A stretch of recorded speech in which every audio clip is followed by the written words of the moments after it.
Sober Boundaries is designed as a discussion and information sharing platform when it comes to enjoying and having success in sobriety. Hello, welcome to Sober Boundaries. My name is Wade Davis. Do me a favor and please hit the subscribe button along with the bell. That way you'll be notified each time we post a new episode.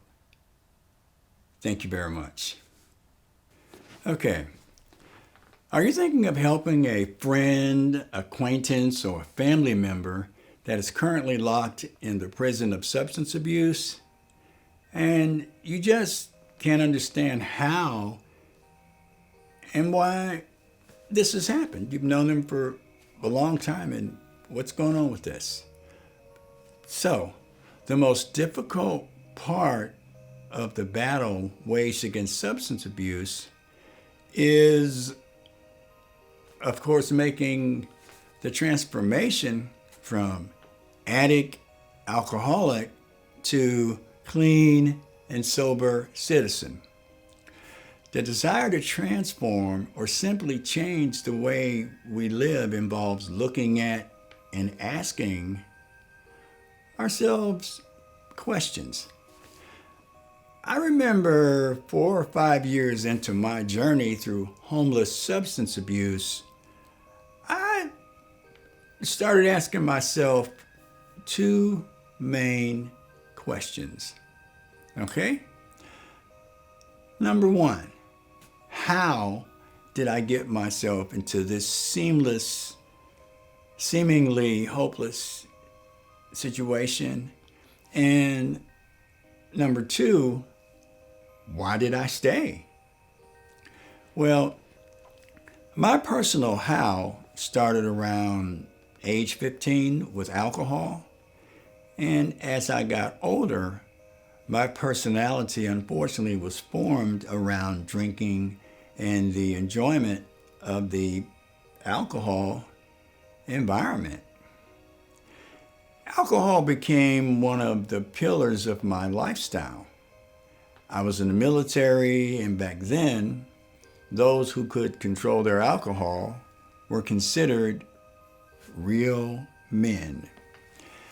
I learned to enjoy the taste of alcohol and falsely believed I could control its effects. So I considered myself a real man. Okay. What I didn't understand is our alcohol intake increases as we start to develop dependence. I continued to drink after I got out of the military, and around age 32, I graduated to drugs. This was also about the age my first marriage fell apart. Okay. The euphoria of crack cocaine and IV drugs kept me frozen in time for about 8 years. All I remember is I had no real cares or concerns. This was, of course, the delusional thinking of a human train wreck. All I ever wanted to do was to get high. And that's really about it. Now, the answer to why I stayed in that lifestyle is painfully obvious, even to the most addicted individual, okay? Reality. We do not want to face the fight back to reality. We do not want to face the punishing hell of alcohol or drug withdrawal. We don't want to work through the guilt and shame and endure the looks of disdain and scorn. We do not want to go through the frustration of not being taken serious. Understand this.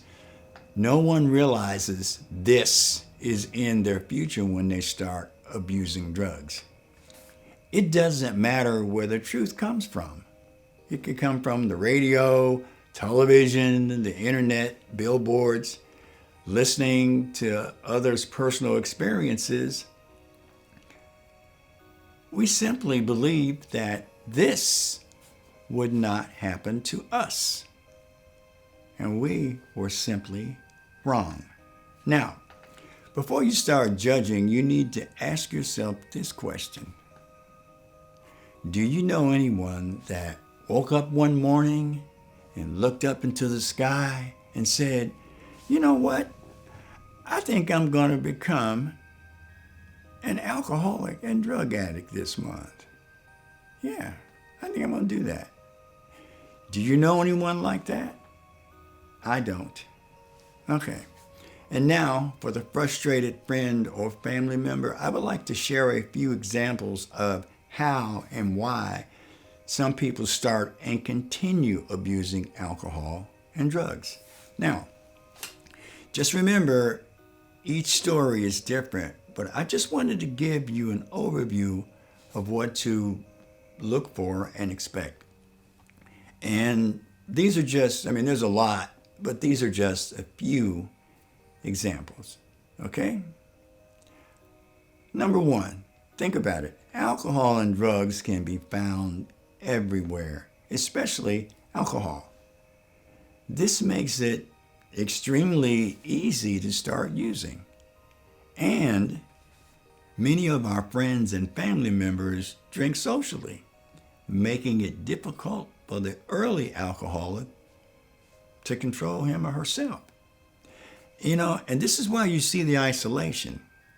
We don't want to deal with you staring at us, confused about why we don't want to stop just after a couple of drinks. We want to keep drinking. Now, the individuals in the drug culture will normally stay within their trusted groups.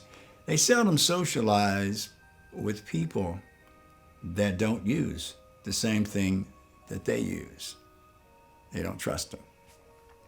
Okay, number two, people that have chronic pain, mental or emotional health problems. Okay? Many that abuse drugs and alcohol are attempting to control pain and mental or emotional issues. These issues are embarrassing to the individual, so they don't seek medical help, and many of these problems aren't obvious to the average person.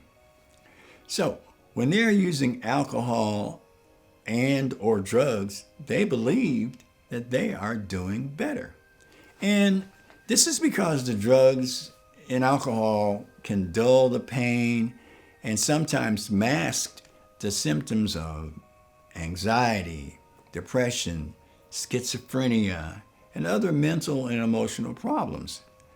Unfortunately, many of those that sought medical help do not like how the medications make them feel, and they stop taking the medicine. As a nurse, I've heard this many, many times. But, of course, self-medicating with alcohol and drugs is, of course, a bottomless pit. Okay, number three, people want to feel good.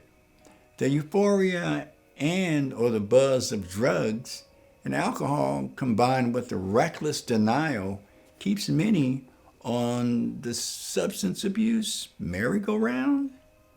Okay? These people believe that they have their use under control, claiming that they only use on the weekend, they only spend so much money, they only use at parties, and they're always saying they can stop when they want to, which is crazy. They are, of course, are a runaway train that's going to come off the tracks, okay? Number four, experimentation. Some individuals end up hooked on alcohol and drugs because they just wanted to see what it was like. Unfortunately, their curiosity can have the same extremely destructive and possibly lethal consequences as the others. Okay, now, what do we do? This is real simple, but extremely difficult to endure. Now, uneducated in the facts of substance abuse, most friends and family members trying to help without the assistance of professionals will normally be frustrated. Do your research and seek the professional resources available. Okay, no matter how smart, how wise, or how educated you think you are, this takes the heart of a certain trained individual. And one more thing, understand this. If you're not in the game to help this person over the long haul, stay away and let someone who is for the long haul take over. The situation is better for the person involved. If you start and stop when things get difficult, odds are they will never, ever trust you and those associated with you again. And I mean ever. If you like the content on this channel, please hit the subscribe button and also hit that bell so you'll be notified of our next episode. And please post any questions or comments, as we would like to hear from you. Thank you for joining us. My name is Wade Davis. Hope to see you next time. Take care.